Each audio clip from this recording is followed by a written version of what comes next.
I'm sure some of you are thinking, why would John Scully, at this point in his life, want to go out and expose himself to, you know, opening up his life and how he felt about being fired, how he felt about failure at a time in life where most people are trying to get people to focus on their successes.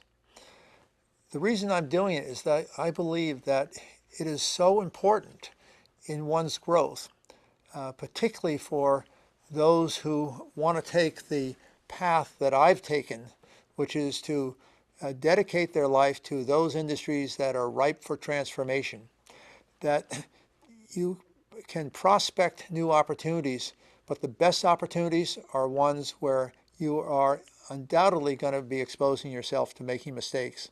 Not every decision is right. We know that uh, any CEO is going to make wrong decisions, and many of those decisions are not significantly wrong enough that they're going to cause you a major crisis in your own path, or are they going to disrupt an entire corporation?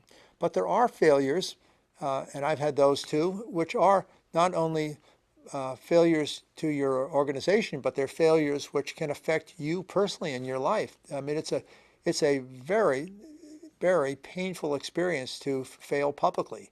It knocks the wind out of you. It's embarrassing. People say insulting things about you online all the time.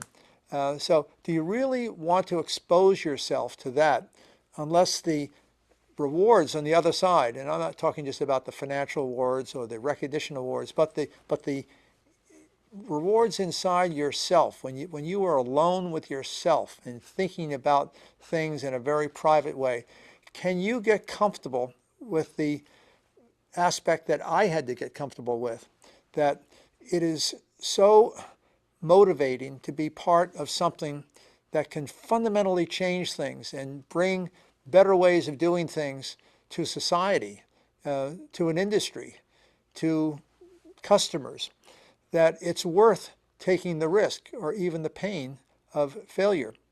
And I'm so convinced that your best successes can come by exploiting failure, by learning how to fail fast, by feeling comfortable that you may fail in one part of your life, but it doesn't mean at all that your entire life is a failure. It just means that that particular thing you were working on didn't work out the way you wanted it to.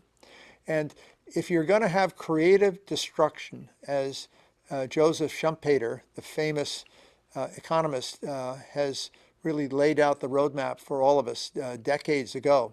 If you believe in creative destruction, which says you go in and you purposely deconstruct a business, even a successful business, because you want to construct and shape and system design and build something that's a better way to do it.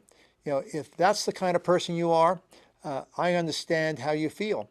And I also know that as a mentor, the best advice I can give you, if you're that kind of person, is that you need to get the courage to accept that you're going to have failures and make mistakes, but not consider it a failure in life. It's not a failure in life. It's a failure of an event.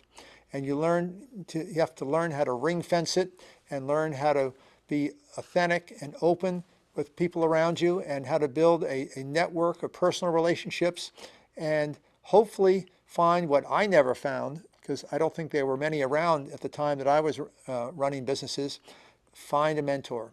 And I hope that this series of messages that I have been preparing will give you some guidance as to what should you look for in a mentor? What should you expect from a mentor?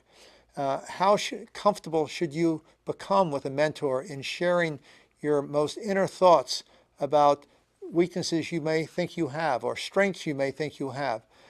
Because the more you can come away with confidence that this is not only what you want to do with your life, but confidence that these are things that you are willing to commit yourself to. Remember, entrepreneurs never give up. No matter how tough the times are, no matter how hard the work is, no matter how tired you are when you go to bed at night, entrepreneurs never, ever, ever give up. They just keep coming back and coming back. You may try things in different ways, but you never, ever give up. So this is a program of a series of messages which I hope will not only open your eyes to the possibilities of how to build a billion-dollar business, but I hope it gives you some motivation to learn more, to get hands-on experience, to commit yourself to becoming part of the greatest experience I can possibly imagine in life, and that is to be part of building something that changes the world. Even if it's a small part of the world, can make a dent in the world in a very positive way.